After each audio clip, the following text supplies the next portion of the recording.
est parti en tête très très bien. On voit ensuite Malikan, le numéro 6. Départ dans 5 minutes, Dominique, on le répète encore. Oui, Malikan, Zayad. Et puis, il faut regarder derrière. Hop là, oh là là, c'était il y a quelques instants. Le 3 Overstrand. Le numéro 3. Que s'est-il passé ensuite? Il a été rattrapé tout de suite. Tentative de dérobade et puis bien sûr après saut peu académique. Le cheval est retombé sur place. Il n'a pas absolument pas bougé. C'est une chute assez rare. Laurent va le voir venir ici. Peut-être attiré par la caméra. Regardez. Hop. Je sais pas. Un Foxbury. On retombe sur les antérieurs. Ouf, on a pu se faire mal, hein, cheval. En tout cas. Alors en fait, il a essayé de repasser la LDC ensuite, il s'est de nouveau dérobé, donc apparemment il est un petit peu délicat ce numéro 3, Overstrand. Associé à Phil Carberry. Dominique, très vite parce qu'on a 3-4 minutes à peine pour présenter la course. Zayad favori bien sûr. On parle de l'opposition avec vous Stéphane, très vite. Ouais, l'opposition emmenée par le numéro 5, Millennium Royal, même s'il est à 26 contre 1. Lui a déjà remporté le Grand Prix d'automne, c'était il y a 2 ans. C'était avec Arnaud Duchesne, cette fois il est monté par Benoît Delot. L'opposition, notez que le numéro 9, Odeo du Matan, alors qu'on va découvrir maintenant le tableau des partants, le 9, Odeo du Matan porte des œillères alors que ce n'était pas annoncé sur le programme ni dans les journaux. Odeo du Matan qui est présenté par Guy Chérel. Le deuxième tableau, donc c'est Malikan, pas une première, hein. C'est pas une première, effectivement. Malikan, le numéro 6, c'est le deuxième du prix Carmarthen qui est la dernière préparatoire au Grand Prix d'automne, derrière Casbablis qui n'est pas là aujourd'hui, lui qui n'aime pas le terrain lourd. Cinco du Berlay avec Christophe Pieux, déjà 2 fois deuxième des groupes cet après-midi. Royal Breeze donc et Odeo du Matan qui est monté par Cyril Gombeau. Le deuxième favori de la course, Laurent, c'est le 6 Malikan, il est à 6,30 €. Voilà, on attend un match entre Jacques Ricou donc, et Boris Chamereau. Alors concernant Zayad, le numéro 2, il a une préparation atypique, il vient de courir en plat il y a 10 jours, Dominique. Et oui, on a entendu le manager, c'est un cheval qui accumule à l'intérieur peut-être la pression, et pour éviter que ça fasse comme une cocotte minute, on le court en plat. Il y a bien des chevaux qu'on pourrait se dire, bah, écoutez, ça tend, ça va leur faire prendre un petit peu de vitesse et les tendre. Et bien lui, ce serait le contraire. Surtout que, on le voit, il est très très calme. Il a des bouchons, Laurent, dans les oreilles. Et bon, il gagne, il s'impose comme à l'entraînement. Donc c'est pas des courses vraiment très dures pour lui.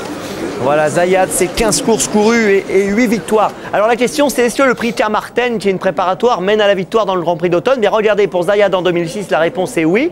Pour Grand Daya en 2004, la réponse est non. Ça menait donc... Oui, mais une deuxième place tout de même. Une deuxième place du Carmarthen qui menait ensuite à la victoire dans le Grand Prix d'automne.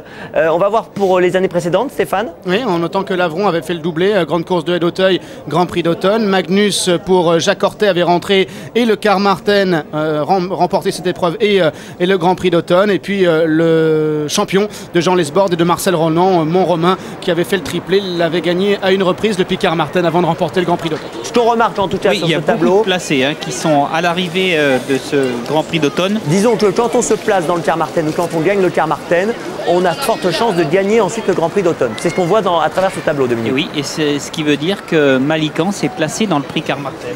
Deuxième du Carmarthen, donc c'est vrai qu'il a un profil qui est attrayant. C'est pour ça d'ailleurs que les parieurs l'ont sûrement choisi comme deuxième favori. Il peut donner du fil à retordre à Zayad, pourquoi pas. Alors moi j'aimerais aussi avoir votre avis, alors qu'on n'est plus très loin du départ, sur celui qui a gagné la course il y a 2 ans. Il l'a dit Stéphane, Millennium Royal, il a gagné il y a 2 ans. Bon, c'est vrai que maintenant... C'est un cheval que j'aimais beaucoup. Il est moins tranchant, mais qu'en pensez-vous? Sûrement un cheval qui a eu des problèmes et ça se transmet par des absences de temps en temps. Alors est-il revenu à son meilleur niveau? Peut-être pas encore, on le voit ici.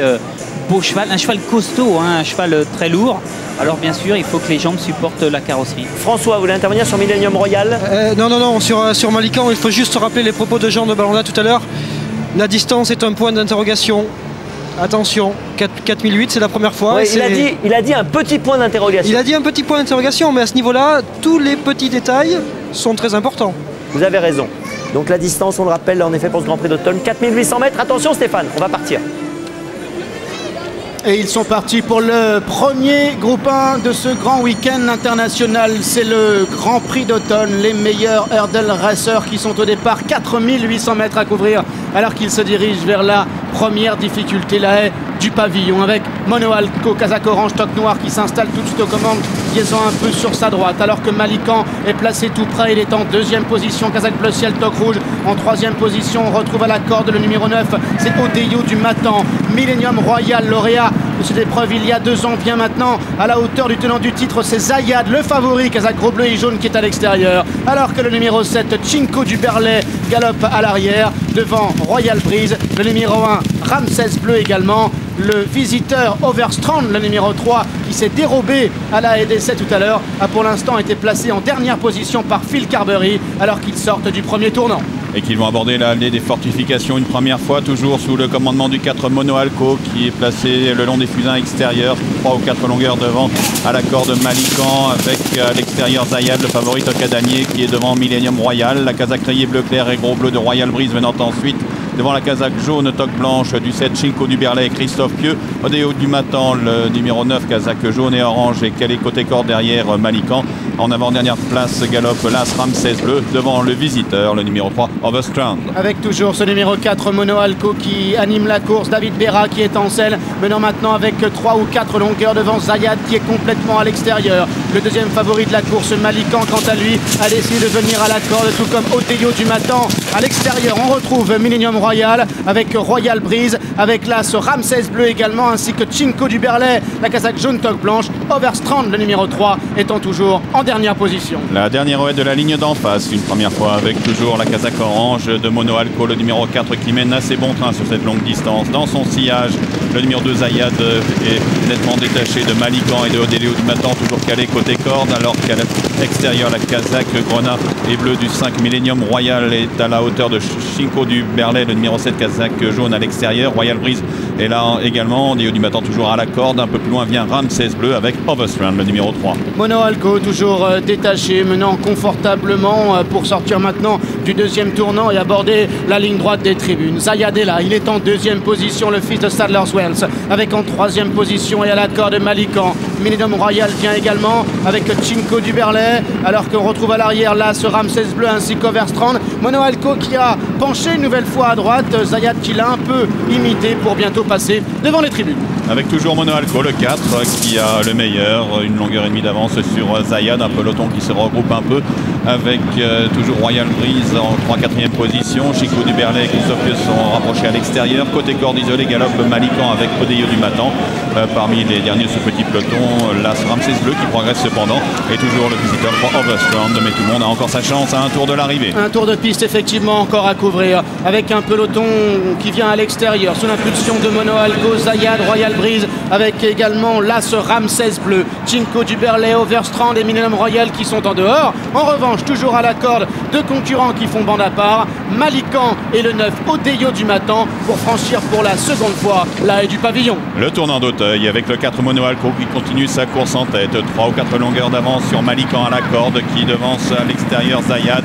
Toujours Odeyo du Matan, le numéro 9 calé à la corde à la hauteur de Royal Breeze. Chinko du Berlay toujours maintenu un peu à l'extérieur par Christophe Pieux est aux côtés de Millennium Royal. Ramsès bleu venant ensuite avec également derrière lui le numéro 3 Overstrand, les chevaux qui abordent bientôt la ligne d'en face une dernière fois. Ouais, avec Mono Alco toujours qui penche à droite au franchissement de chaque haie qui a l'avantage. On vient maintenant à l'extérieur avec Zayad, avec Chinko du Berlay. À la corde toujours Malikan et Odeyo du Matan. Royal Breeze également. Millennium Royal est avant-dernier. Overstrand est en dernière position. Mono Alco qui penche et David Berra qui va donc le caler maintenant contre les fusains à l'extérieur. Mono Alco a donc toujours le meilleur nettement maintenant pour aborder bientôt la deuxième haie de la ligne d'en face. 5 ou 6 longueurs d'avance sur Zayad, le 2 à l'extérieur. Côté corde, Malikan et Odeyo du Matan sont ensemble. Devant à l'extérieur, Chinko du Berlay avec Royal Breeze. Devant Ramsès bleu, la Kazakh à damier blanc et rouge. Nettement devant Millennium Royal, alors que le visiteur Overstrand semble définitivement battu. Ouais, c'est vrai qu'Overstrand est très loin maintenant. Il est à une vingtaine de longueurs de Millennium Royal qui est en avant-dernière position. Le peloton qui s'étire, qui s'égrène maintenant pour aller franchir franchir la dernière haie de la ligne d'en face avec Mono Alco qui n'attend personne, menant toujours à allure régulière depuis le départ. Zayad est là, il est en deuxième position, avec en troisième position maintenant semble-t-il Cinco du Berlay, Oteo du Matan est quatrième, Malikan est cinquième, Millennium Royal est sixième, Royal Breeze est septième, avec ensuite là ce Ramsès Bleu pour aborder le tournant final. Mono Alco à l'avantage, Zayad qui le chasse en deuxième position, les autres qui sont beaucoup plus loin. Mono Alco a toujours le meilleur bientôt pour sortir du dernier tournant de ce Grand Prix d'automne, mais Zayad, le numéro 2, là en point de mire et semble attendre son heure, toujours nettement devant Cinco du Berlay qui est maintenant troisième devant Malikan, Déo du Matan qui tente de revenir. Les autres sont définitivement battus, alors que les deux premiers, Mono Alco, Kazakh Orange et le 2 Zayad, vont bientôt aborder l'avant-dernier relais. L'avant-dernier relais qu'ils le franchissent ensemble, et c'est Zayad qui, rien qu'en sautant et facilement, prend maintenant l'avantage devant Mono Alco, Kazakh Orange, Toc Noir qui est en deuxième position, Cinco du Berlay, Malikan et Odeo du Matan qui sont à nette distance. Zayad qui a franchi la dernière haie et qui s'envole, semble-t-il, Bernard, vers un doublé dans le Grand Prix d'automne. Zayad au canter, Jacques Tricot se retourne, la victoire est acquise depuis bien longtemps. Zayad qui va répéter sa victoire de l'année passée, 2 fois vainqueur. Zayad en toutes les contractions devant le numéro 4 Mono Alco, brillant deuxième, la troisième place à distance pour le 7 Cinco du Berlay devant Malikan, Déo du Matan, Millennium Royal, les Royal Breeze à l'ouvrage. Une démonstration de Zayad dans ce premier groupe 1 du week-end Grand Prix d'automne. Regardez la joie de Jacques Ricou. Bravo Jacques Ricou, c'est un doublé pour lui. Zayad domine très sûrement. On rappelle que Zayad a été élevé par le Prince Aga Khan. Entraînement d'Arnaud Chaillet bien sûr. C'est la casaque de Charles Ryan. Et regardez Jacques Ricou, il fait oulala là là. Oulala là là. C'est vrai qu'on peut faire oulala là là. C'est un fils de Saddle-West quand même. Exact. Zayad qui domine à la cote finale de 1,70 €. C'était le grand favori. Il réalise, vous l'avez dit Stéphane, le doublé. La deuxième place, elle est prise à distance par Mono Alco qui a très bien couru, monté par David Berra, entraînement de Philippe Pelletier à la cote de 15 €. Et la troisième place à distance. Alors là, on va voir parce que c'est. Voilà, on compte les secondes là pour le troisième, regardez. On compte les longueurs avec. On compte les secondes et les longueurs. Et c'est le 7 Cinco du Berlay qui est troisième, Christophe Pieux à la cote de 6,40 €. Quelle démonstration, Dominique! C'était terrible. Le 6, quatrième, ouais, Malikan, le 6, Malikan. qui a baissé un petit peu pied, peut-être dû à la distance. On y reviendra tout à l'heure, mais regardez pour l'instant cette image ici de David Berra qui est félicité, défait de David Berra, pardon, qui félicite Jacques Tricot. Regardez cette belle image sportive, le fair play. On est adversaire pendant la course, mais on est amis. Et oui, le poteau est passé. Voilà, exactement. Jacques Tricot, on le retrouve. Bon, ça va Jacques, bravo, vous n'êtes pas enrhumé après cette démonstration? Non, quel cheval. Je voudrais juste dire, JB, je te souhaite le plus beau des anniversaires. Bah, le message sont là du matin et voilà, JB, elle est pour toi. Joyeux anniversaire, JB. Merci à toute l'écurie aussi. Et il faut, vous faites bien de parler du Zayad parce qu'il doit y avoir un gros boulot sur ce cheval-là, Zayad, hein, Jacques? Ouais, énorme. Et non, mais aujourd'hui, il est impressionnant. Je me suis régalé, il m'a pas fait une toile. Je tiens à souligner la belle performance du représentant à Philippe, Mono Alco. Et oh, la vitesse, quel cheval. Alors justement, dans le tournant, quand vous filez un peu Mono Alco, bon, vous savez que vous avez gagné si vous sautez bien les deux dernières, quoi. Il y a quand même une petite pression, il faut assurer, il ne faut pas vous tromper. Bah, je savais que j'avais la pointure sur Mono Alco, maintenant je savais pas où ils étaient derrière, j'ai pas osé me retourner. Bon, je l'ai fait qu'après la dernière et c'est vrai qu'on les a perdus. Après, bon, la dernière, il est venu fort dans le pied. Bon, il a accusé un peu la réception, mais le cheval était vraiment facile. Hein. La dernière en face, il m'a fait un gros saut, me montrant qu'aujourd'hui, c'est lui le patron. Une dernière question, Jacques. Est-ce que le Zayad 2007 est meilleur que le Zayad 2006? Pas monté l'année dernière. Oui, mais par rapport à ce que vous connaissez du cheval. Écoutez, quand il est comme ça, pour moi, il était encore plus impressionnant qu'au printemps, là, franchement. Il s'améliore encore. J'espère qu'on va pouvoir gagner vraiment une belle course avec en Angleterre. Très bien, bravo Jacques, bravo encore pour ce doublé. Tout de suite, on retrouve Hervé Barjot, manager Mul Ryan. Le cœur en prend un coup à chaque voyage. Oui, avant tout, je vais vous dire une chose. On va dédier cette victoire à une personne qui s'appelle Jean-Baptiste Dehaye, dont c'est l'anniversaire aujourd'hui, qui est un des premiers garçons d'Arnaud, qui s'occupe de ce cheval et des autres de façon magnifique. Donc cette victoire lui est totalement dédiée. Alors joyeux anniversaire JB, ça a déjà été fait par Jacques, je tiens juste à vous le signaler. Oui, non, mais bien sûr, non, mais je ne vais pas vous couper. Alors je vais vous poser la même question qu'a posé Laurent au jockey. Est-ce que le Zayad de cette année est meilleur que celui de l'an passé? Écoutez, je crois que c'est un cheval qui est plus dur, je crois que c'est un cheval qui mérite maintenant un peu de distance, qui a un certain rythme. Le terrain souple fait, je crois, une large différence. Et je crois qu'on va retenter notre essai en Angleterre parce que on était resté un peu sur notre fin l'année dernière. Et on va retenter notre chance parce que je pense que vraiment c'est un cheval qui ne cesse de s'améliorer. Alors merci, bravo, et je vous dis à demain. À demain, grande journée. À demain. Voilà, grande journée demain, mais bon, ça démarre bien ce week-end quand même, Dominique. Ah, c'est bien parti, c'est vrai qu'il faut se coucher très tôt ce soir, il ne faut pas fêter la victoire. Il y a d'autres groupes 1 demain, attention. Et alors, ce qui est extraordinaire quand même, c'est cette réussite de Shalmol Ryan en obstacle. En quelques saisons, il est devenu l'un des propriétaires les plus importants dans le top de tête. Et puis en plat, on l'a vu, et Stéphane le disait tout à l'heure, il achète The Way You Are et il gagne le Critérium International groupe 1. Il a la baraka en plus. Non seulement il a bien sûr une bonne équipe autour de lui, mais en plus de ça, il a la vista. Philippe Pelletier, il est deuxième. Alors, il doit être content, Philippe Pelletier. Alors il se passe quelque chose d'assez marrant. Tout le monde dit bravo à Philippe. Alors vous n'avez pas gagné, mais elle vaut bien une victoire celle-ci, cette deuxième place. Ouais, tout à fait, il n'y a rien à dire. On est battu par meilleur. Le cheval a fait sa course, il était au top. Et puis voilà, il a donné beaucoup de rythme à la course et beaucoup qu'on souffert derrière, surtout dans ce terrain-là. Oui. Que s'est-il passé depuis le début de l'année? Parce que ce cheval ne nous avait pas affiché cette valeur-là en haie.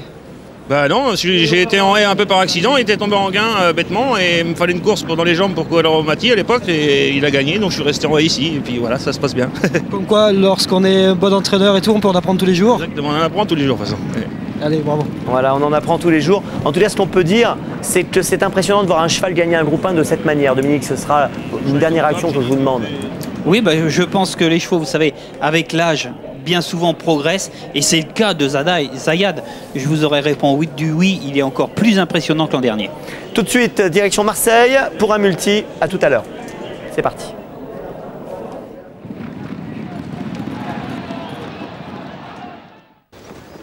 En effet, Laurent, le premier multi de cette journée ici sur la piste Le Vivo, c'est le prix des Cabris, 2650 mètres, une épreuve européenne. On rappelle que le numéro 6, qu'un poisson, et non partant, la liste des participants à l'instant avec Manoir du Vomissel, le numéro 1 qui est abandonné. Curious Duhard est à 15 €, 32 € pour le numéro 3, MacArthur, et on a 4 €, beaucoup d'argent, c'est logique, Olivier.